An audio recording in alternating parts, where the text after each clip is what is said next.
Finally നമ്മൾ ഇവിടെ എത്തി. ഇതാണ് ഈ സാമ്പർ ലേക്ക്. ഇത് ശരിക്കും അങ്ങ് കിടക്കുക കുറേ ദൂരം. ബിന്ദു, എങ്ങനെയുണ്ട് സംഭവം? ഞാനും ഇത്രയും പ്രതീക്ഷയില്ലായിരുന്നു. അതായത് കിടക്കുന്നത് ഞാനൊന്ന് റൗണ്ട് ഒന്ന് കാണിച്ചു തരാം. ഇങ്ങനെ കണ്ടോ, വേമ്പനാട്ട് കായലിൻ്റെ കൂട്ട് ഉള്ള രീതിയിൽ. അത് പിന്നെ ഒരു കായൽ ലുക്ക് എന്ന് പറയാമല്ലോ നമ്മളിപ്പം. ഇത് ആ ഒരു രീതി എന്ന് പറയാൻ പറ്റത്തില്ല. ഇത് അങ്ങേ അറ്റം നമുക്ക് നോക്കിക്കഴിഞ്ഞാൽ കാണാൻ പറ്റത്തില്ല.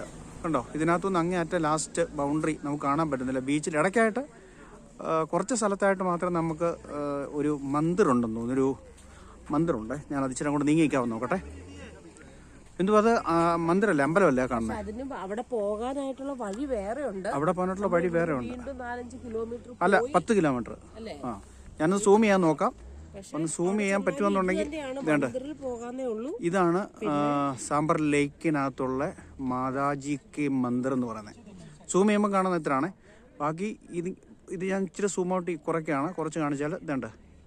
ഇതാണ് ഈ കാണുന്ന സ്ഥലം. കണ്ടോ, ഇത് വളരെ ഇച്ചിരി സ്മെല്ലൊക്കെ ഉണ്ടല്ലേ ബന്ധു?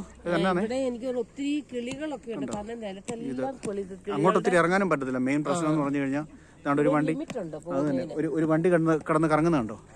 ഒരു വണ്ടിക്കാരന് കിട്ടിയ പണിയാ. കണ്ടു കഴിഞ്ഞാൽ നല്ല ഉറപ്പുള്ള സ്ഥലമാണ്. പക്ഷെ ഒരിക്കലും ഈ സ്ഥലത്തിന് കണ്ടോ വണ്ടി കറങ്ങിക്കൊണ്ടിരിക്കുക, ഒരു ഗ്രിപ്പ് കിട്ടത്തില്ല.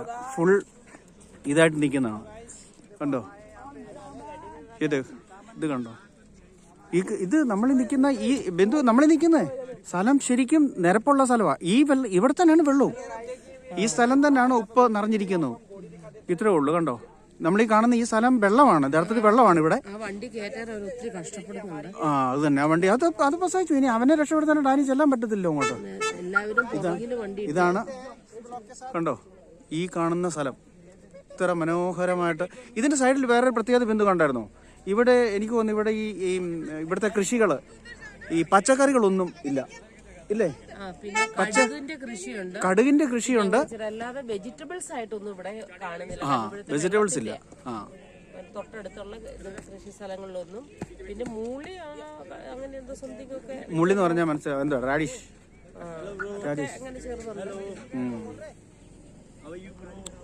ഇതാണ് ഇവിടുത്തെ ദൃശ്യം.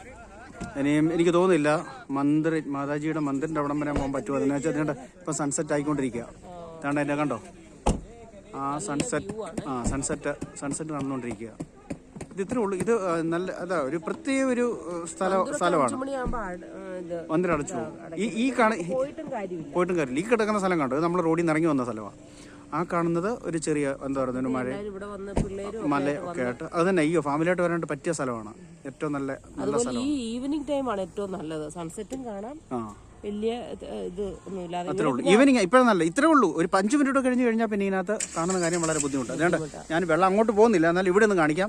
ഇത് കണ്ടോ, ഇവിടെ ഈ സ്ഥലം ഇത് നല്ല വെള്ളമയമുള്ള സ്ഥലമാണ്. നമ്മൾ ഇതിനകത്ത് വണ്ടി ഇറങ്ങി കഴിഞ്ഞാൽ പിന്നെ അത് ഒരു തരത്തിലും തിരിച്ചു കയറുകയല്ല. ഒരു വണ്ടിക്കാരൻ അവിടെ ബുദ്ധിമുട്ടി കിടക്കുക, അവന് ഒരു രക്ഷയില്ല. അവനെ സഹായിക്കാൻ വേണ്ടിയിട്ട് വണ്ടിക്ക് പോകാനും പറ്റുകയില്ല. കാരണം വണ്ടി പോയി കഴിഞ്ഞാൽ നമ്മുടെ വണ്ടി അവിടെ താന്നു പോകും. നമ്മൾ വണ്ടി ദൂരെ ഇട്ടിരിക്കുന്നത് ഇതൊന്ന് ജസ്റ്റ് കാണാൻ. പിള്ളേരെ കൊണ്ട് ഇച്ചിരി അങ്ങോട്ട് ചെന്ന് കഴിഞ്ഞാൽ പിന്നെ കാലെല്ലാം അഴുക്കാവും. അത് കാരണം ഞാൻ ഇവിടെ വെച്ച് സ്റ്റോപ്പ് ചെയ്യുവാണ്. ഇത് കഴിയുമെങ്കിൽ ജയ്പൂരുള്ളവരോ അല്ലെങ്കിൽ രാജസ്ഥാൻ വിസിറ്റ് ചെയ്യുന്നവരോ ആരാണെന്നുണ്ടെങ്കിലും ഈ സ്ഥലം കാണാൻ മറക്കല്ല. അത്രയ്ക്കും മനോഹരമായ ഒരു കാഴ്ചയാണ്, നല്ലൊരു കാഴ്ചയാണ്. ഈ സ്ഥലം കാണാൻ മറക്കല്ല. Okay, thank you, bye bye. By.